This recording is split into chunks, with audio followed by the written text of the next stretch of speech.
ក្រុមអ្នកអង្កេតការអាស៊ានចុះពិនិត្យស្ថានភាពជនស៊ីវិលចំនួន3នាក់រងរបួសដោយសារយោធាថៃបាញ់ប្រហារនៅព្រឹកថ្ងៃប្រហ័សទី13ខែវិច្ឆិកានេះក្រុមអ្នកអង្កេតការអាស៊ាន AOT បានចុះទៅមន្ទីរពេទ្យកម្ពុជាជប៉ុនមង្គលបុរីដើម្បីពិនិត្យប្រជាជនស៊ីវិលកម្ពុជាដែលត្រូវបានរងរបួសដោយសារការបាញ់ប្រហាររបស់យោធាថៃនៅភូមិព្រៃច័ន្ទឃុំអូ3ជាន់ស្រុកអូជ្រៅខេត្តបន្ទាយមានជ័យកាលពីព្រឹកថ្ងៃទី12ខែវិច្ឆិកាឆ្នាំ2025ម្សិលមិញនេះ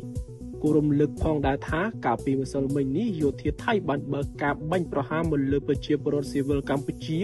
ចំនួន2លើកគឺលើកទី1នៅវេលាម៉ោងប្រមាណ 15:50 នាទីនិងលើកទី2នៅវេលាម៉ោង